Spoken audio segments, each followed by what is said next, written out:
Mr. Golnik, Americans' total student loan debt has grown to more than $900 billion this year, higher than even the total credit card debt. For years, tuition at the nation's colleges has risen far faster than the rate of inflation and much faster than the average graduate's wages.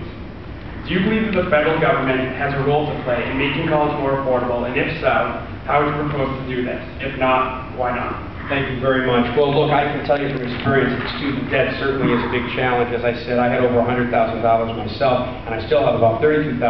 So my son will have college loans, will be taking on his own college loans before I pay my own off. And the problem with that high student debt is it cuts down on flexibility for students. I myself, if I had my druthers, I probably would have gone and tried to become work in the State Department, but that was a public sector job, and unfortunately wasn't going to pay me enough to cover my rent and my student loan payments that were going to be over $1,000 a month, and this is back in 1992. So I recognize that escalating cost of education is something that's severe.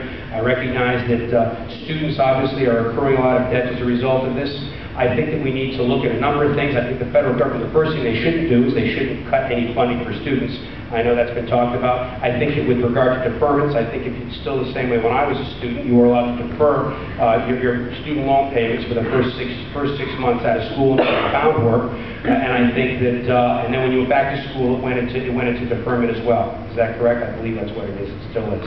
So I would suggest that in this time of economic challenges, that these students who should be able to have an extension of this 6-month deferment before they start having to pay their student loans back. And I would also say that we could certainly investigate how to bring down educational costs. I don't have many suggestions for that. It's a challenging issue. I think we could look at certainly how colleges administer. I know that the administrative costs, with all due respect to President Antonucci, the administrative costs not for faculty or administrators, but also for plant and equipment and things of that nature is very high. So these are some of the things I think we can discuss.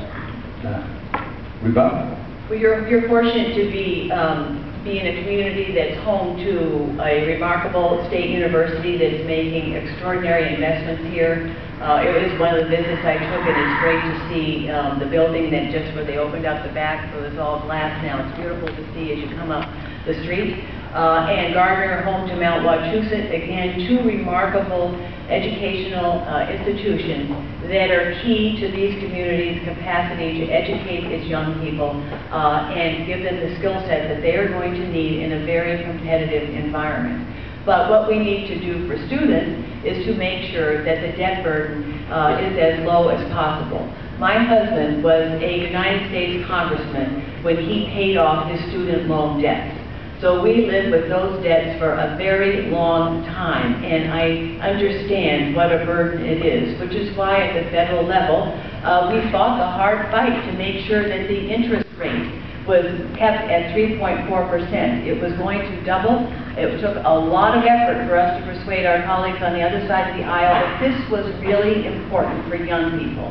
In order for you to get the education you need to have a successful life, and the education we need you to have for the sake of our broader economy and our competitiveness in the world.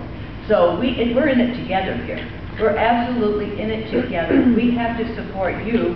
We have to support the institutions that educate you, because if we do not, then we are not going to be able to compete in a competitively global environment.